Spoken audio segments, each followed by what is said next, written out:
آج میں آپ کو دنیا کی ایک عظیم سائنسداں میری کیوری کی زندگی کی کہانی سنانے جا رہا ہوں۔ ان کی زندگی ہمیں یہ سبق دیتی ہے کہ اگر انسان محنت، صبر اور ہمت سے کام لے تو دنیا میں بڑا مقام حاصل کر سکتا ہے۔ میری کیوری کی پیدائش 7 نومبر 1867 کو ورسا میں ہوئی۔ ان کا اصل نام ماریا سکلوڈوسا تھا۔ ان کے پتا فزکس اور میتھمیٹکس کے استاد تھے، جبکہ ان کی ماتا ایک اسکول کی پرنسپل تھی۔ بچپن ہی سے میری کیوری کو پڑھنے کا بہت شوق تھا۔ وہ ہر نئی چیز کے بارے میں جاننا چاہتی تھی، لیکن ان کی زندگی آسان نہیں تھی۔ جب وہ صرف 10 سال کی تھی تو ان کی ماتا کا انتقال ہو گیا۔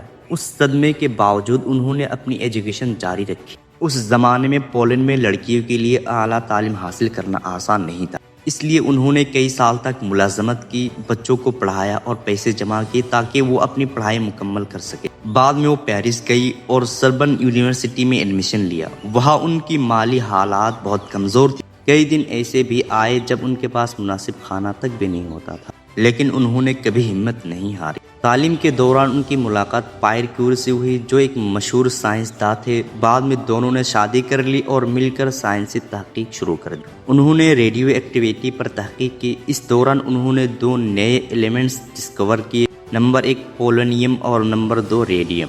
یہ ڈسکوری سائنس کی دنیا میں ایک بہت بڑا ریولیوشن ثابت ہوئی۔ 1903 میں میری کیوری، ان کے شوہر پائر کیوری اور ہنری بیکریل کو نوبل پرائز برائے فزکس دیا گیا۔ اس کے بعد 1911 میں میری کیوری کو کیمسٹری کے شعبے میں دوسرا نوبل پرائز ملا۔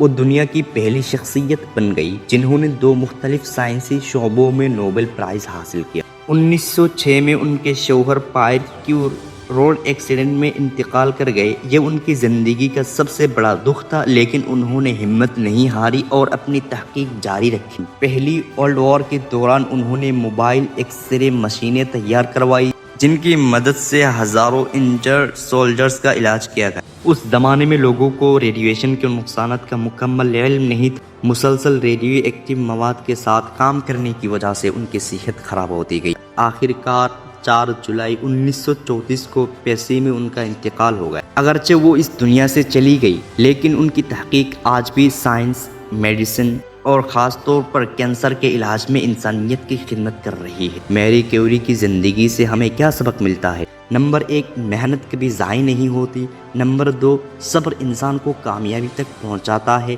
نمبر 3 نالج دنیا کی سب سے بڑی طاقت ہے۔ نمبر 4 مشکلات کامیابی کا راستہ نہیں روک سکتی۔ نمبر 5 انسان کو اپنی صلاحیت انسانیت کی خدمت کے لیے استعمال کرنی چاہیے۔ آخر میں میری کیوری کی زندگی ہمیں یہ پیغام دیتی ہے کہ اگر انسان کا ارادہ مضبوط ہو تو غربت، مشکلات اور مصیبتیں بھی اسے کامیاب ہونے سے نہیں روک سکتی۔